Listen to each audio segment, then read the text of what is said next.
Welcome to SBR Forum Videos. I'm Peter Loshak, and we are previewing another WNBA game right now with our regular WNBA handicapping analyst, Anthony from SweetJones55.com. Very honored to have him as a regular guest because his record is phenomenal in NBA and WNBA. Again, his website is SweetJones55.com. Today we're going to discuss the LA and Indiana game.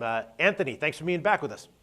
Hey, thanks again for having me. All right, Anthony, one of my favorite things about you is that you're always super up to date on the health statuses, the injury statuses of the key players. And this game, LA at Indiana, I assume it all hinges on on whether Candace Parker plays or not. She's been out for LA for the past 3 games. I haven't seen any news on whether she's going to play here or not, but I'm assuming you know exactly what her status is. Indiana's at home, -2.5, and the total is 145. I looked over this game. I'm not exactly sure where you're going to go, but I'm thinking even though it's a low total, maybe a play on the under and maybe even better the first half under might be worth it here. Indiana, of course, ranks last in the league in points per game, 69.5, but they also hold their opponents to 67.8 points per game. So, and a lot of their games, they're 4-15-1 overall, over/under on the year, and 9 out of their last 10 games went under 72.5 in the first half, which is what I assume the first half line will be here. So I'm thinking there's probably small value on the under and the first half under. Is that what you like here? No, I didn't play the under in this game, actually. I do lean that way, and I do think that this game will go under, but I actually released Indiana -1. I released it at 1:14 p.m. Eastern time to my clients, and it was also released on the SBR Forum official Twitter account. At 1:15 p.m., so 1 minute after I released it, it went to -1.5, and then at 1:17 p.m., it went to -2, and at 1:29 p.m., it was already at -2.5, and that's where Curly sits everywhere at -2.5. So obviously people are reacting to your opinions. Yeah, unless it's just a coincidence again, but I think that's definitely not the case anymore. For this game, I think Indiana is the right side, basically for 2 reasons. I think the matchups and situation are very beneficial for them in this game. LA's in a really bad spot. They just recently lost a superstar, Candace Parker. She's an MVP candidate. She's doubtful to play. She's listed as doubtful at Dawn Best, and she recently kind of insinuated on her Twitter account that she's going to be out for a while.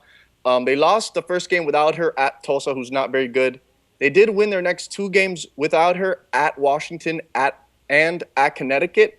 So I kind of think that with them winning 2 straight road games without her, that there might be some complacency. They might think, oh, we did really good. We won 2 road games without our superstar, and they might kind of, be proud of what they did, and they might not be as hungry in this game. And it's just very hard to win 3 straight road games in this league, especially without your superstar, which is what they would have to do.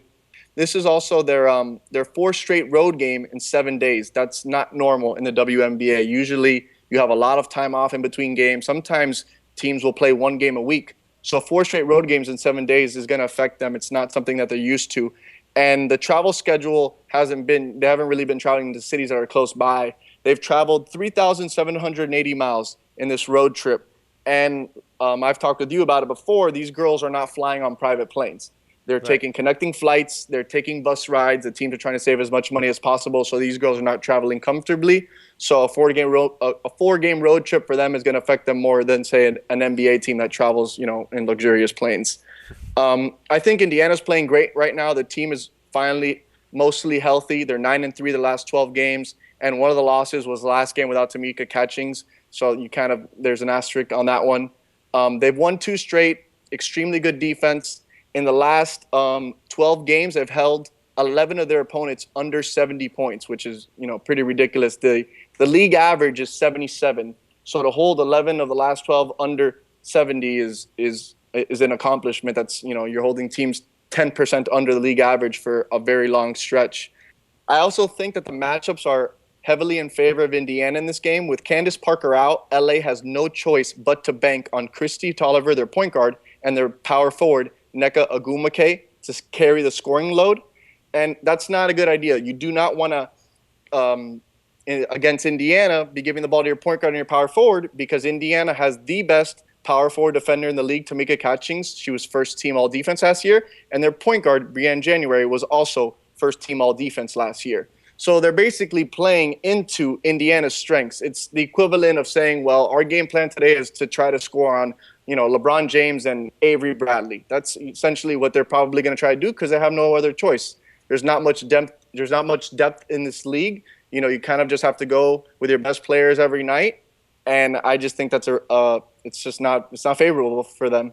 I'm expecting a score of Fever 71 and LA 64, which I do agree with you that I think this game will go under, but I feel a little bit more comfortable with Indiana at home with LA on this long road trip coming off 2 wins. I think they're in a bad letdown spot. All right, Anthony, I like it a lot. One quick question, though. The last time we covered an Indiana game, Tamika Catchings wound up going out less than an hour before tip-off. Why did she go out in that game, and do you think that's going to happen again here?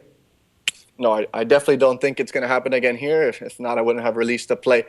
That was really the oddest injury of the year because she played in the All-Star game on Saturday, and that was the first game back off the All-Star game. So if she had any ailment whatsoever, you would think for sure this team is not going to play her. And then the next day, their Twitter beat writer is very active on Twitter, and he said that she was definitely going to play in the next game after that and that she's 100% healthy. This was the very next morning. So I have a couple of theories as to why I think she didn't play, but nothing really added up there. She looked fine in these last 2 games that she came back. They said it was a random back injury. I don't know. It was odd. It was very odd. I don't think anything was wrong with her. I can't really explain what it was. It might have been a family issue or something odd, I think.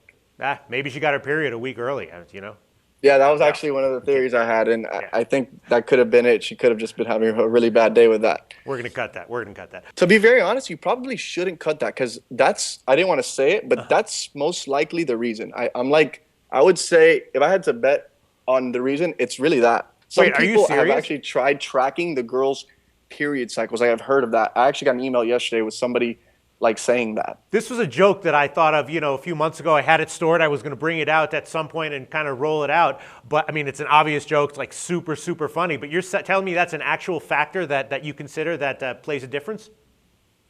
Yeah, I really think that these girls, they go through it. And sometimes, it could be really bad. And trying to go and play a very intense basketball game, it's hard. It's kind of like an injury in a way, an ailment. So. Sure.